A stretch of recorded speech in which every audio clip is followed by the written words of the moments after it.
So you may or may not remember in a previous video, we had a broad discussion around Nintendo now officially being in their longest ever hardware life cycle for the Nintendo Switch, in the sense that this is their flagship device and they have yet to officially reveal what is next in terms of their next gen hardware. And while we do have official communication from Furukawa around their timeline of revealing the new console that we know will happen no later than March of 2025, this is still now the longest running system without us officially knowing about what their next step is. And following Nintendo's most recent quarterly financial results, they're really trying to pull this off and sticking to something that has many investors sitting back and scratching their heads asking how Nintendo is going to do this, and that is to hit their lofty sales expectation of 13.5 million units this fiscal year, which, if you look at their Q1 results that have now posted, it has not been a great start for the Switch, and it really has a lot online suggesting that, yeah, the time for Switch 2 is very much needed at this point, but there are still some levers that Nintendo can pull to potentially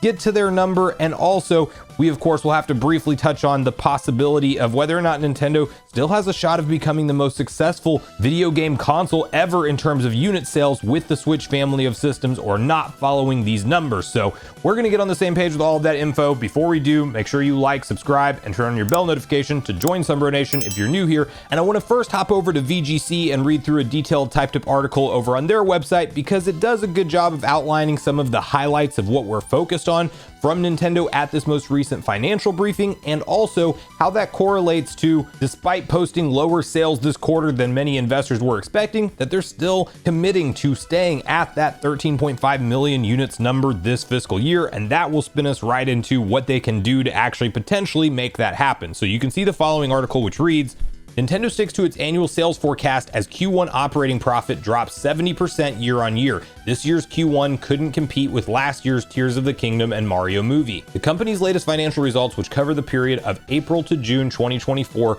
report an operating profit of 54 billion yen, or 366 million US, which is down 70.6% compared to the same period last year. Nintendo says the drop is due to the decline in gross profit and the rise in SG&A, selling, general, and administrative expenses. Most notably, it points out that the net sales from its video game business dropped 46.4% year on year, mainly because last year's Q1 included the release of The Legend of Zelda Tears of the Kingdom. While the latest Q1 period saw 2 more million sellers in Paper Mario The Thousand Year Door at 1.76 million sold, and Luigi's Mansion 2 HD at 1.19 million sold, it couldn't compete with last year's Tears of the Kingdom, which sold more than 10 million copies in the first 3 days alone. A similar drop was seen in its mobile and IP related business, where Q1 sales decreased 53.8% year on year due to the release of the Super Mario Bros. Movie last year. During the first quarter of the previous fiscal year, unit sales of both hardware and software were extremely high for a first quarter, when the Super Mario Bros. Movie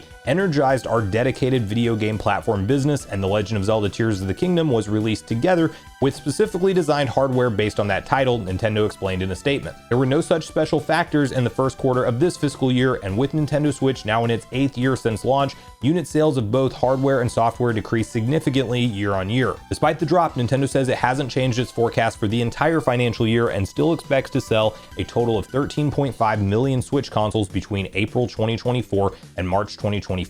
In Q1, it sold 2.1 million. Tokyo-based analyst Suriken Toto also told Bloomberg that he would be surprised if Nintendo does indeed manage to sell 13.5 million Switch consoles by the end of the financial year. I really wonder how Nintendo wants to achieve their hardware sales target, Toto said. I am skeptical if Nintendo still has enough fuel in the tank, especially if they plan to get to the target without hardware price reductions. So a couple key takeaway points from this is that yes, 2023 is definitely a hard year for Nintendo to compare to this year, because they had their blockbuster game, which was Tears of the Kingdom, drop, and they had a movie that blew everybody's mind and expectations, with Mario Bros. Movie being the second most successful animated movie ever released in history. Like, it rocketed straight to the top in that, and those combination of having like a very core Zelda title that absolutely appealed to a broad player base of the Switch, literally drove additional console sales. Like, people who didn't have a Switch were going out and buying one so they could experience that masterpiece. And you have all the mainstream eyeballs and new kids that are being exposed to Mario for the first time in a blockbuster movie.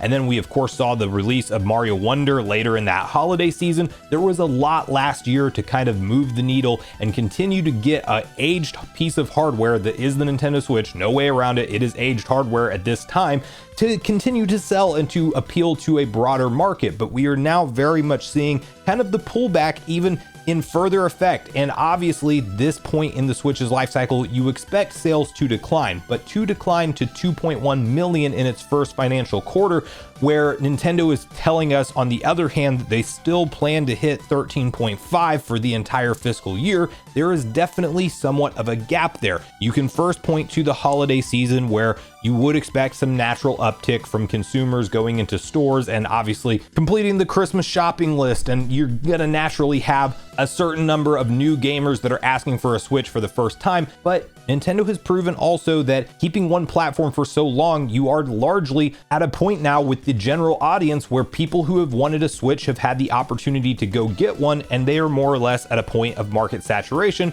which is what definitely backs up the idea that it's time for Nintendo to show a Switch 2 and start promoting it, and maybe not focus on Switch 1 so much anymore. But what's interesting about these first numbers, and Nintendo, to be fair, doesn't have to adjust their forecast at this point in time. It's something they could have done if they felt less confident, but it does make you wonder what Nintendo has up their sleeves that really makes them think that they can still hit that 13.5 million number. That is not going to be easy to do in this console's 8th year. So what are they hiding, and what is their plan? Obviously, The Legend of Zelda Echoes of Wisdom is getting a special edition light console, but I'm not expecting that to really move the needle too much. And the one thing that I think could, that many, including myself, are somewhat expecting to maybe happen this year, it may be saved for next year, but I really think that if we get the trailer reveal for Switch 2 in the fall, there is a solid chance that because Nintendo knows they are walking into a holiday season where people are already going to have their eyes pointed towards the next console for 2025's release, well, there is that possibility that we see Nintendo pull the lever of a price drop, which they have not done in any way, shape, or form since the Switch has launched.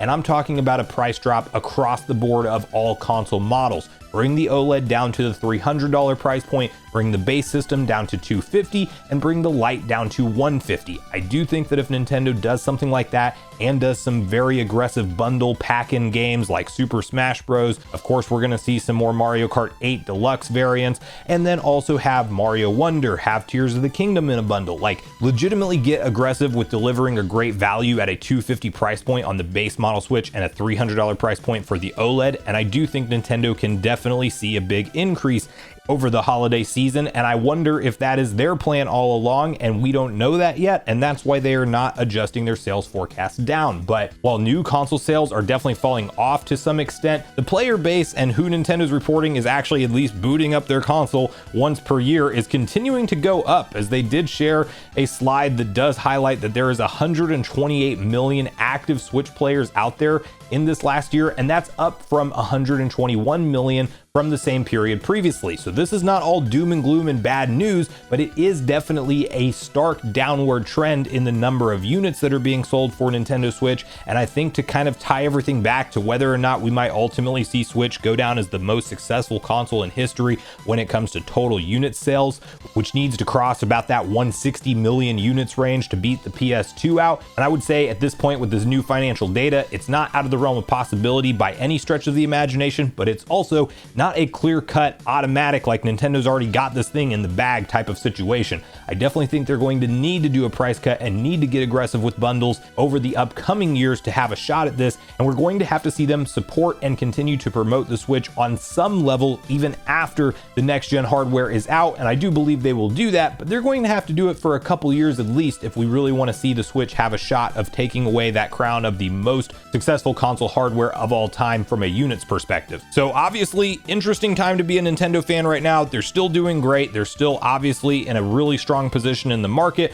but there's no doubt the writing's on the wall. The Switch is on its way out, and the Switch 2, or whatever it will be called, is definitely in a prime spot right now to be ushered into 128 million active Switch users that may want to upgrade their console hardware. And I will definitely have my eyes peeled personally for what we might see revealed to us this fall season.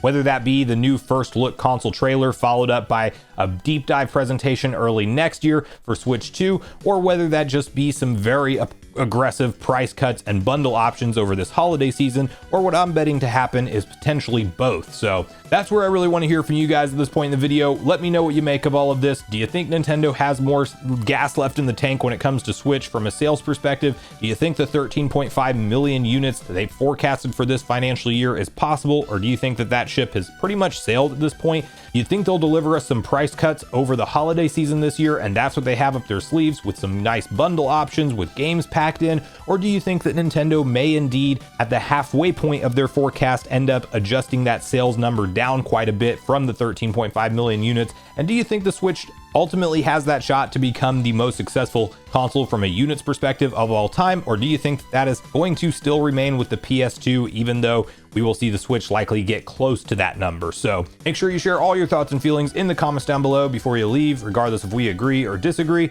Also make sure you like, subscribe, turn your notification bell. And with that, I've been Sunbro, you've been Nation. Thanks so much for watching. I'll see you guys in the next video.